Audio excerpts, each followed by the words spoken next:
Baik, hari ini kita akan mendengarkan sebuah kesaksian relasi dari Bapak Elisa Sagala. Kita berikan waktunya kepada Bapak Danis, persilahkan. Selamat pagi semuanya. Saya Danis, member RSN. Saya baru bergabung di RSN itu udah sejak bulan Maret karena saya mengalami saraf kejepit kebetulan di leher dan di pinggang dan di tulang ekor. Itu sakit sekali kan. Saya berobat ke rumah sakit, ke dokter saraf, tapi belum ada solusinya gitu kan. Mungkin ya solusinya terapi aja. Kemudian saya diajak rekan saya masuk, saya coba. Yang saya rasakan itu, saya baru 2 hari masuk. Saya tadinya nggak bisa duduk bersila, Pak. Bersila itu bisa, teman kakinya nggak ngilu. 2 hari itu saya bisa bersila. Saya kaget, loh kok bisa begini, kan? Setelah itu, oh ya udah ya, saya jalanin aja prosesnya seperti yang panduan dikasih Bang El segala macam. Terus kemudian nggak selangsa habis saya bersila, maaf saya kan muslim, saya sholat. Biasanya saya selama 2 tahun ini, sholat kebanyakan duduk. Tapi kok ini saya cobalah, saya bisa sholat normal, benar-benar normal sama sekali. Jadi ya pada akhirnya ya saya teruskan, saya lanjutkan. Mulai yang di leher saya yang suka pusing hilang pelan-pelan sampai sekarang saya tidak sakitnya itu di pinggang itu tidak ada. Nah, sakitnya di pinggang itu tidak ada. Cuman memang masih kebetulan saya juga kebas setengah. Nah itu masih proses lah. Kan nggak mungkin instan, saya juga pikir begitu. Ya selama ini yang saya dapat di situ, dan yang utama lagi mungkin buat saya keseimbangan. Jadi selama ini mungkin dunia saya mikirin dunia terus gitu kan, dunia, tapi tidak menyeimbangkan dengan badan. Mungkin kalau zaman dulu kan ada kalau kita senam di dalam jiwa yang sehat dapat dalam tubuh yang sehat dapat jiwa yang kuat. Ternyata itu memang benar. Jadi begitu saya membaik, fokus saya lebih tajam, saya merasakan itu. Pada akhirnya itu udah, ya itulah yang selama ini saya alami selama 3 bulan lebih ya, ya itu yang sangat saya kagum gitu loh dengan jadi ya saya akhirnya jalani kan nggak sulit gitu, hanya mengikuti panduan aja, hanya itu aja sih. Mungkin itu cukup. Terima kasih Bapak Ibu. Saya waktu itu saraf kejepit kan, kebetulan di tulang leher saya belakang sama tulang punggung belakang itu degradasi lah Pak ya. Bantalannya sudah kejepit sehingga mendorong saraf gitu. Nah itu saya sudah berobat di rumah sakit, ke dokter saraf segala macam. Tapi kok saya rasakan sakitnya nggak hilang sama sekali gitu loh. Nah kebetulan teman saya di Bogor sudah ikut RSN duluan. Sebelumnya udah ngomong ke saya. Tapi saya bilang nanti aja dulu, saya bilang begitu kan. Nah makin hari sini setelah 2 bulan lebih, kok saya pikir nggak ada perubahan. Akhirnya saya tanya teman saya daftar, saya coba itu, begini ya, ternyata sejalan lah gitu loh. 2 hari kemudian itu saya sebelumnya sholat itu udah susah Pak. Jadi sholat saya harus pakai bangku. Kadang-kadang kalau sholat Jumat itu 2 rakaat saya masih bisa, tapi benar-benar dipaksakan lah sholat. 2 hari kemudian saya setelah daftar, kok saya bisa sholat biasa dan nggak sakit. Ada sakit sedikit lah Pak. Dan alhamdulillah sampai sekarang saya nggak pernah, saya selalu sholat biasa gitu. Awalnya sih sebenarnya ketika saya coba bersila kan saya kan agak gemuk ya waktu itu. Kan kalau orang gemuk bersila agak susah ya Pak ya. Bersila tuh nggak full bersila biasa. Waktu ke hari kedua saya coba bersila itu waktu yang sadar nafas 30 menit lah kalau salah. Kok saya bisa gitu loh. Kok tiba-tiba bisa. Dan memang setelah itu kan mungkin agak semutan gitu. Tapi kok bisa gitu loh. Makanya setelah itu saya coba sholat. Ternyata saya bisa sholat juga gitu loh. Sholat normal gitu loh. Ya alhamdulillah banget. Saya waktu itu terus langsung kabarin ke Bang El. Dan kalau untuk yang saraf kejepit memang sangat berkurang jauh gitu loh Pak sakitnya. Walaupun masih sakit karena sedikit parah ya Pak ya, setengah badan saya kebas agak, tapi kepala enggak, cuma dari badan, dari bahu sampai kaki kanan gitu. Nah kemarin juga kejadian juga seperti itu kok, kan bahu kiri saya karena pengaruh dari leher itu suka sakit, jadi pusing terus bahunya sakit. Nah pas kemarin aktivasi itu nggak lama kok ada seperti strum ya Pak ya di bahu itu Pak. Saya merasa kok bahu saya nggak sakit lagi ya. Ya alhamdulillah. Setelah habis kesetrum, seperti kesetrum itu terus ya, bahunya malah menjadi sembuh ya? Iya Pak. Ya itu padahal suaranya itu masih sakit Pak. Kalau dalam jurnal yang diterbitkan oleh sebuah lembaga penelitian kesehatan di Amerika Pak, penyakit ini biasanya disebabkan oleh dua hal ya. Yang pertama adalah ketidakseimbangan energi dan yang kedua penyumbatan energi. Nah kalau dikaitkan dengan apa yang Pak Danis alami tadi, kemungkinan itu energi sedang menerobos penyumbatan ya Pak ya. Iya. Sampai akhirnya sakitnya jadi sembuh ya. Terus saya bilang ini proses mau berapa lama pun saya jalanin gitu loh, karena saya nggak mungkin lah dalam 1-2 hari yang saya alami ini kan sebenarnya udah dua tahun lebih Pak ya saya ngalamin. Bisa sehari langsung sembuh nggak? Dan juga nggak mungkin. Jadi memang ada proses. Dan proses DRSN ini sudah 3 bulan ya Pak ya? Jalan ya hampir 3 bulan Pak. Dan selama 3 bulan terakhir ini perkembangannya sudah cukup baik ya Pak Danis? Bahkan secara spiritual maksudnya rohani itu semakin, kan memang awal tujuan saya kesehatan dan untuk lebih fokus dalam mengelola pikiran gitu loh Pak. Jadi ya memang lebih fokus buat saya, jadi dalam menghadapi sesuatu tuh tidak ada khawatir atau apa segala macam. Jadi memang sesuai dengan yang saya mau gitu loh Pak. Dan apakah itu Pak, menurut Pak Danis sebagian dari manfaat sadar napas Pak? Iya itu sebagian manfaatnya Pak. Karena kan sebenarnya ya terutama itu menurut saya sadar nafas itu salah satu cara bersyukur Pak. Dengan kita merasakan nafas kita masuk keluar itu kan kita pada akhirnya makin bersyukur bahwa kita sudah diberi hidup ya kan, diberi nafas, diberi sehat. Saya juga mengikuti yang di Bang El kasih waktu itu kan, doa yang waktu kalau nggak salah di di sadar nafas RN ya Pak ya. Terima kasih atas hidup ini, terima kasih atas nafas ini. Itu kan benar-benar rasa bersyukur itu Pak, menambah rasa syukur. Dengan rasa bersyukur itu apa yang kemudian Pak Danis rasakan? Ya lebih lega, bertambah keyakinan. Tidak ada kekhawatiran, kecemasan masa depan, kekecewaan masa lalu gitu ya, karena ya kalau sudah bersyukur berarti kan tidak akan pernah menyesali yang sudah terjadi dan tidak mencemaskan yang belum terjadi ya Pak Danis ya. Kalau mencemaskan berarti kan kita ada di masa depan Pak. Iya. Apalagi dengan khawatir apa yang belum terjadi ya. Kenapa kita mau ada di masa depan gitu? Padahal hidup kita sekarang hari ini. Kalau untuk saya ya seperti itu Pak, maksudnya kalau kita takut ya berarti kan kita berada di masa lalu Pak.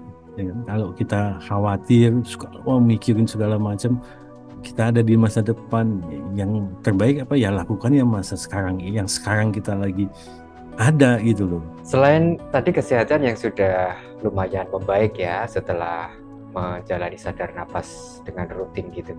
Nah ada nggak Pak kisah atau peristiwa gitu ya yang menyertai sadar napas? Jadi ketika melakukan sadar napas lalu terjadi apa yang menurut Pak Danis itu berkesan gitu? Sebenarnya ya itu kalau yang waktu sadar nafas yang paling berkesan ya ketika saya bisa merasakan gitu loh Pak, bisa merasakan energi itu masuk ke tubuh saya, getarannya segala sampai terasa sekali, yang terutama yang karena saya memang fokusnya di kesehatan, jadi terasa memang di badan, di bagian-bagian yang saya rasakan kurang sehat gitu loh Pak. Dan diberi perhatian lebih khusus ya. Ya, kalau yang lainnya kan menurut saya ya itu mungkin bukan Pak ya, misalnya ada mengenai cahaya lah segala macam itu kan ya. Gimana maksudnya Pak cahaya itu? Ya maksudnya ketika saya sadar nafas, melihat cahaya seperti lingkaran itu loh Pak, seperti pusaran, terutama yang terakhir itu seperti pusaran lingkaran. Saya pikir seperti waktu itu seperti black hole ya Pak ya. Di mana Pak itu cahayanya? Di depan saya Pak, seperti black hole, tapi kok saya lihat lama-lama berwarna putih gitu Pak cahayanya, berputar. Tapi kan saya karena memang niat ya sudah, ya saya sedang SN ya sudah, saya itu ada di depan saya tetap SN, kalau enggak saya fokus ke cahaya. Ya Pak Dhani, setelah melewati masa-masa hidup yang tadi sudah diceritakan ya, terpuruk, kemudian sekarang sudah bangkit lagi ya, yang dulu mobil, rumah, motor dijual dan sekarang itu sudah bisa dimiliki lagi ya Pak ya? Ya, alhamdulillah Pak. Nah, apa yang pesan yang bisa disampaikan ke saudara kita yang barangkali mengalami hal serupa gitu? Memang mungkin ya Pak agak kadang-kadang agak sulit kalau memang benar-benar kita tenggelam di dunia gitu Pak, benar-benar di dunia. Memang harus benar-benar mungkin awalnya lepas dulu Pak dunianya Pak. Nah, saya mungkin menjelaskannya agak bingung Pak ya. Kalau buat saya ya itu selalu yakin dengan apa yang difirmankan Allah Pak, yang sudah dijanjikan Tuhan ya, karena Tuhan tidak pernah ingkar janji ya. Iya, sabar, selalu menepati janji. Belajar mengenal diri, kalau istilah dari teman saya, berdamailah dengan diri kamu sendiri, belajar sabar, bersyukur gitu. Dan terutama juga berkesadaran ya Pak ya? Iya benar Pak, kesadaran Pak. Nah, berkesadaran menurut versi Pak Danis seperti apa? Iya, kalau menurut saya sih berkesadaran itu ketika kita sudah memahami kehidupan dan proses penciptaannya Pak, dan kita sudah bisa selaras dengan alam, dan ya itu untuk mencapai kesadaran itu sangat berat kalau kita masih terlalu memikirkan dunia Pak. Ya itu boleh dipikirkan, tapi bukankah kita juga membutuhkan Pak untuk bisa survive hidup di dunia? Iya. Butuh materi, butuh kecukupan, uang dan segala macam. Benar Pak, itu benar banget. Cuman kalau buat saya hanya ikhtiar aja yang bisa menghasilkan itu Pak ya. Maksudnya saya ditugaskannya berikhtiar saja. Masalah hasil bukan urusan kita. Kalau saya sendiri matematika dipakai buat kehidupan itu memalah bingung Pak. Jadi nggak akan mau seperti apapun. Gitu. Kenapa Pak? Karena terlalu banyak hal-hal ajaib ya. Iya, maksudnya sekarang Bapak, sekarang kalau saya kerja, saya gaji 5 juta, saya udah ngitung buat ini lah, kok 10 juta dari mana ya dapatnya? Pasti kan begitu Pak. Kebanyakan juga begitu, kebanyakan orang, saya bukan ini, saya sendiri juga masih belajar. Ketika kita memikirkan dunia dan kita sampai pusing, sampai stres itu, maka kita tidak akan bisa berpikir apa-apa Pak. Okay. Bapak lagi pusing nih, mungkin maaf ya Pak, Bapak punya hutang, punya tanggungan segala macam, terus dipikirin terus dimasukin ke hati, yang ada stres dan tidak bisa berpikir, dan malah nggak ada solusi ya, malah nggak ada solusi. Atau malah muncul masalah baru. Iya, benar Pak, stres. Oh iya, satu lagi Pak, mungkin yang saya dapat dulu itu mungkin bisa diterapkan, jangan pakai hatimu untuk dunia. Hatimu hanya untuk yang di atas, bukan untuk istri kamu, bukan untuk anak-anak kamu, bukan untuk semuanya, hanya untuk yang di atas. Itu saya belajar menerapkan Pak, karena kita stres itu datangnya kan dari hati Pak, sudah nggak selaras dengan pikiran. Pusing apapun kita, kalau hanya di kepala, kita nggak akan stres. Tapi kalau stresnya sudah sampai ke hati, nah itu baru akan parah ya. Itu depresi. Oke. Berarti itu kaitannya dengan kesehatan mental, kesehatan jiwa, atau mungkin juga kesehatan spiritual ya Pak ya? Itu salah satu kesadaran, Pak. Kesadaran ya. Ya. Kan kita sudah sadar bahwa kita tidak menggunakan hati kita untuk masalah dunia. Ya. Oke, tadi ada satu kata kunci yang sangat menarik ya tentang kebercukupan ya. Bahwa kita sebenarnya sudah dijamin cukup gitu. Ya. Terbukti keajaiban-keajaiban yang terjadi itu sudah menunjukkan itu, bahwa kalau menuruti keinginan kita itu tidak akan pernah habis, dan mungkin akan banyak keinginan-keinginan yang tidak bisa terwujud. Tetapi kalau yang kita pikirkan adalah kebutuhan, maka Tuhan sudah menjamin bahwa hidup kita pasti cukup. Dan jangan mungkin kenapa kita pusing, kenapa stres, karena kita mikirin orang lain juga gitu. Kan kadang-kadang mungkin ya ada, wah tetangga ini kok udah beli mobil segala macam. Kan yang tetangga mah biasa aja, nggak pusing. Kita yang pusing kan, Pak. Buat apa gitu? Ya, kalau itu sih namanya dengki, Pak. Lihat orang lain bahagia, kita yang adem panas. Itu kan karena hatinya dipakai, Pak. Ya, salah satu yang menyebabkan kita stres, ya itu hati kita. Karena memasukkan semua masalah dunia ke hati, ya seperti itu, Pak. Iya. Iya. Ya, oke. Ya, pemirsa Rumah Sejahtera Nuswantara, kalau Anda mungkin juga punya pengalaman serupa atau pengalaman yang lain dan kemudian bisa menjadi inspirasi bagi saudara-saudara kita yang lain, silakan Anda bisa menuliskan di kolom komentar, baik pendapat, pengalaman, ataupun barangkali juga pertanyaan. Silakan Anda tulis di kolom komentar ini.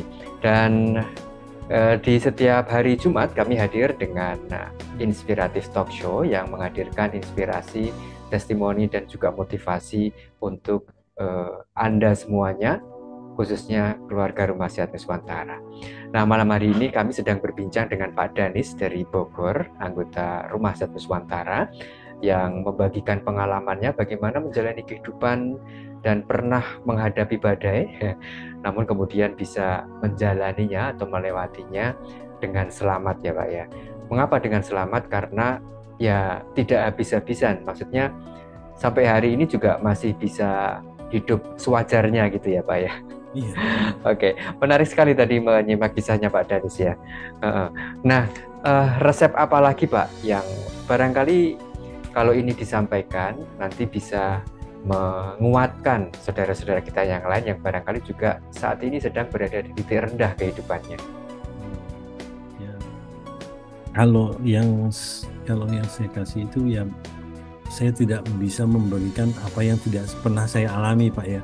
Jadi saya memberikan apa yang pernah saya alami dan saya jalanin, yaitu pada awal yang penting kita sabar dan kita selalu bersyukur Pak. Kan sudah dikatakan, bersyukurlah kamu maka akan kutambahkan. Dan jangan sekali-sekali ketika kita ada di titik terendah, titik turun lah istilahnya, meragukan. Kalau sampai meragukan, maka itu akan turun terus. Selalu tetap meragukan apa Pak? Jadi seandainya gini loh Pak, meragukan yang di atas. Kan ketika kita sedang bagus, kita bersyukur, oh, alhamdulillah. Ketika kita turun, kok saya begini ya sekarang ya. Nah itu Pak, apa itu itu kan berarti sudah meragukan. Ketika di atas dia, wah, alhamdulillah. Mengkambing hitamkan Tuhan ya. Benar Pak, menyalahkan Pak.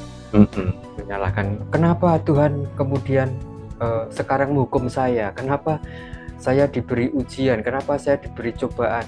Apa salah saya gitu ya? Iya, tetap mempertahankan keyakinan itu memang naik turun Pak, tapi diusahakan tetap mempertahankan ya, supaya tidak benar-benar jatuh lah gitu Pak. Ketika kita turun tetap yakin bahwa Tuhan Allah itu pasti akan memberi gitu. Dan apa yang diberikan Tuhan itu adalah terbaik untuk kita ya. Nah, itu yang dinamakan dengan kesadaran. Makanya tema kita malam hari adalah dengan kesadaran maka badai kehidupan akan terasa ringan Pak. Oke. Wah, keren ya.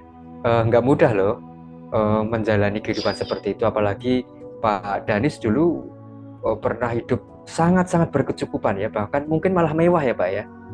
Enggak sampai. Tapi kemudian ada satu momen di mana benar-benar hidup sangat kekurangan karena sejumlah aset harus dijual, kemudian hidup seadanya gitu dan bisa melewati itu. Dan sekarang semuanya sudah hampir pulih gitu. Nah, pelajaran apa yang Pak Danis dapat dari peristiwa itu Pak? Yang tadinya di atas, kemudian turun, dan sekarang sudah pulih lagi ke atas gitu. Ya sebenarnya sih selalu bersabar dan bersyukur. Dan terutama yaitu terima semua ketentuan dan jalani apa yang diperintahkan saja gitu. Jadi tidak perlu bertanya ya kepada Tuhan, apa salah saya gitu ya, kok saya diginiin gitu ya. Jangan Pak, itu jangan Pak. Sekarang gini Pak, saya juga dulu pernah maksudnya merasa sendirian, merasa kok seketika jadi merasa kok sendiri, saya nggak ada yang apa.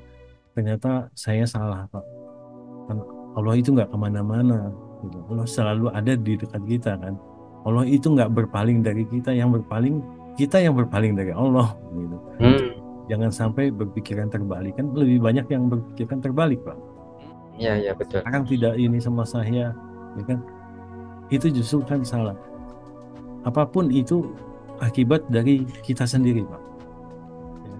Ya, hukum resonansi ya, law attraction ya. Ya makanya saya. Apa yang terjadi hari ini adalah hasil dari vibrasi yang kita getarkan di masa lalu. Seperti yang awal saya masukkan Bang El kirim, jagalah vibrasimu. Itu sangat bagus Pak, ya kan? Sama kita mengeluarkan energi negatif, maka kembali ke kita akan negatif. Apapun yang kamu ucapkan, apapun yang kamu lakukan, itu akan kembali ke kita sendiri. Itu aja. Iya, betul. Jadi ternyata juga itu sangat ilmiah ya. Iya benar. Kejadian yang menimpa kita dalam kehidupan ini sebenarnya bisa dirunut logikanya gitu, sehingga penyelesaiannya pun sebenarnya juga bisa dengan logika ya Pak ya. Nah tadi ada satu hal yang menarik ya, ketika Bapak mengatakan bahwa sebenarnya kita yang berpaling dari Tuhan gitu, bukan Tuhan yang berpaling dari kita gitu ya. Ini ibarat ketika kita memandang ke angkasa atau ke atas, lalu di atas sana terlihat warna putih atau warna abu-abu, sebenarnya bukan karena langitnya berubah warna, karena langit itu akan abadi berwarna biru ya Pak ya. Iya. Yang terjadi adalah apa Pak? Mata kita sedang terhalang pandangan oleh mendung ya. Sehingga kita menyangkanya, loh langitnya hari ini kenapa kok warnanya jadi putih, padahal langit tetap biru gitu kan. Iya. Hanya mata kita yang terhalang gitu oleh awan ya. Kan sebenarnya kan mungkin salah satu, mungkin juga ada taman Pak, coba menghilangkan keakuan Pak. Oke. Selama keakuan kita masih kental, ya silahkan gitu Pak. Maksudnya Allah kan bilang, oh kan maunya kamu begitu, ya sudah silahkan gitu. Seperti itu Pak. Jadi hilangkan keakuan kamu. Wah ini saya begini, saya sanggup, saya paling hebat di sini. Nah, itu ya itu akan seperti itu gitu. Seperti hasilnya akan berbalik ke dia sendiri gitu loh. Ya, artinya ya apa yang kita usahakan itu bisa saja terjadi ya, tetapi belum tentu apa yang terjadi itu atas ridho Tuhan gitu ya Pak ya, atau bagaimana Pak? Iya benar. Karena kan ada kenikmatan yang diridhoi, tetapi juga ada kenikmatan yang tidak diridhoi. Iya itu seperti itu Pak. Ya seperti itu gitu. Jadi. Oke, ya Pak Danis, terima kasih banyak ya. Kita sudah berbincang-bincang malam hari ini, sangat inspiratif. Ini untuk saudara-saudara kita yang barangkali juga sedang berada di titik kehidupan yang sulit ya. Nah, semoga perbincangan malam hari ini bisa memberikan gambaran ya, atau memantik kesadaran bahwa sebenarnya ada solusi untuk melewati masa-masa seperti itu gitu ya. Bukan memeras otak untuk mencari solusi ya Pak, tetapi dengan justru apa Pak, berserah ya Pak ya. Kenapa Pak? Jadi untuk melewati itu, untuk mencari solusi dari masalah yang sedang menghimpit kita, itu bukan dengan memaksa pikiran kita mencari jalan keluar ya, tetapi justru apa Pak, berserah ya. Berserah Pak. Dan itu apa yang tadi saya bilang, kesadaran Pak. Dengan kesadaran ya, dengan berserah. Ya, salah satunya dengan sadar napas ya, karena sadar napas ini adalah langkah untuk menetralisir pikiran. Nah, ketika kita masih didominasi oleh pikiran untuk terus berupaya mencari solusi, kadang-kadang malah tidak ketemu, karena yang ketemu hanyalah kemudian ego ya Pak ya. Iya. Nah, dengan dinetralisir, dengan berserah, dengan hening, biasanya malah intuisi-intuisi itu datang. Solusi-solusi itu tiba-tiba masuk dalam pikiran dan hati kita. Dan ketika itu dilakukan, masalah kita selesai gitu. Nah, ini memang masih banyak yang berpendapat seperti itu. Masa iya hanya dengan duduk diam hening gitu masalah kita selesai gitu kan. Nah, yang perlu diklarifikasi adalah bukan duduk heningnya sebagai tujuan, tetapi duduk hening itu sebagai sarana gitu. Sarana apa? Mendapatkan intuisi. Intuisi untuk apa? Untuk mencari jalan keluar di setiap permasalahan kita. Sepakat nggak Pak Danis? Sepakat Pak. Seperti itu ya. Oke. Wah, agak kerasa ya. Ini sudah hampir 1 jam kita ngobrol malam hari ini. Pak Danis, terima kasih sudah berkenan hadir malam hari ini. Ya, Pak. sudah berbagi inspirasi. Baik, pemirsa Rumah Set Nuswantara, ini tadi perbincangan kita di Inspiratif Talk Show. Dan di setiap pekan hari Jumat malam kami selalu hadir untuk menyajikan topik-topik yang menarik dan inspiratif untuk Anda semuanya. Sampai berjumpa lagi di pekan depan dengan topik-topik yang tidak kalah menarik lagi. Assalamualaikum warahmatullahi wabarakatuh. Om Swastiastu, Rahayu.